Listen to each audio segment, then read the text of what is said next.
Well, thank you. It's a pleasure for me to be here, really. And you are here not alone, because she is here with us. Who is she to you? Well, she to me is popularly known as Lucy, and to scientists as Australopithecus afarensis. How did she change your life? She changed my life totally. I had just completed my doctorate, my PhD, at the University of Chicago in 1974. And I said to my professors as I was leaving the university, I'm going to Africa and I'm going to find something. And how did she change the world to humankind? Well, she changed our perception of the shape of the human family tree. Until her discovery, there was another kind of early human called Australopithecus africanus that was the ancestor. And Lucy moved that species aside and became the common ancestor for all later branches of the human family tree. So who is she to me? Who is she to you? She's a distant ancestor. She lived between 3 and 4 million years, which is a long time. We humans think that we're going to be here forever, yet we've only been around for a couple of 100,000 years. But she was around for nearly 1 million years, and she lived under very many different conditions, and she was the last common ancestor that gave ancestry to several branches on the human family tree. When you look at Lucy, what do you personally feel? Not you as a scientist, but you as a Donald. Well, I feel that, as many people do, that, you know, when we make these discoveries, often it's a part of a skull or a piece of jaw or a bit of leg, but here was an individual that was alive and for 3.2 million years was in sort of suspended animation. So when I bent down on that November day 50 years ago, this is the 50th anniversary year of her discovery, so it's so appropriate that she's appearing on your program and here in Prague itself.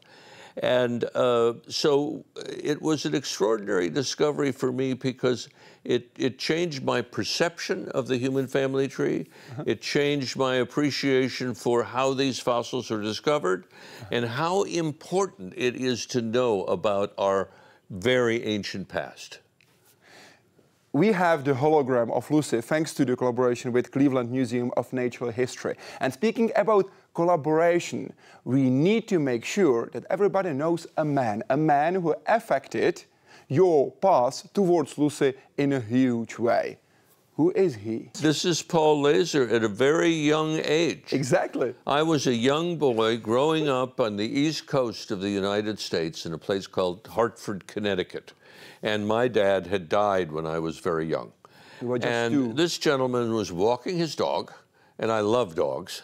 So I met the dog first, and the dog introduced me to this wonderful man who was a German scholar. He got his PhD in 1925 in Germany, and he was an anthropologist. I didn't even know what anthropology was in those days.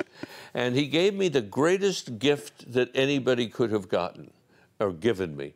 He gave me access to his library. We didn't have very many books in my house. I didn't know there were that many books in anybody's house, even in the world. And he let me peruse, to look through these books.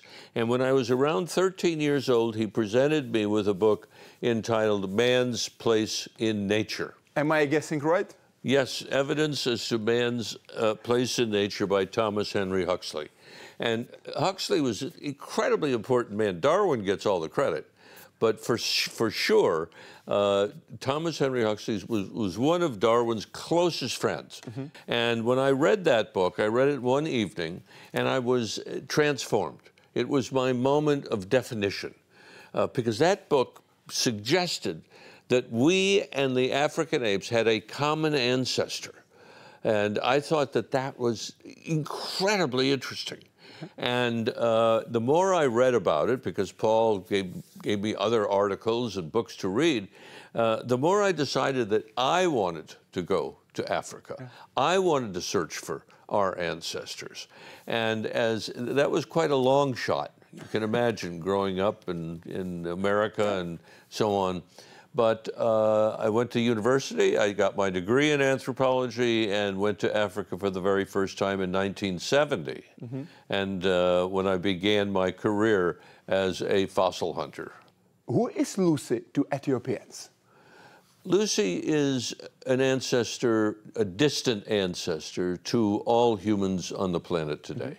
And probably one of the most important conclusions of our work as paleoanthropologists who study our origin, our human origins, is that for a century, Europe was thought to be the finishing school for humanity. Nothing ever happened in Africa. But now we know that all of us on this planet today can trace our beginnings back to Africa. In fact, we can even entertain the idea that we ourselves are all Africans. And in Ethiopia, her name is Dinkinesh, which means you are marvelous, you are beautiful. Yes. What do they think? How do they cherish Lucy in Ethiopia? Well, when we first discovered her, we celebrated in our field camp, and we were listening to a Beatles tape on my little tape recorder, and Lucy in the Sky with Diamonds was playing. And someone on the expedition, she said, well, why don't you call her Lucy if you think it's a female? That's how she got that name. But we felt also that she needed her own Ethiopian name, and I didn't know what sort of name to give her. And a member of the Ministry of Culture in Ethiopia came to visit us in camp, and he said, I think she should be called Dinkinesh, which means you are wonderful, you are beautiful.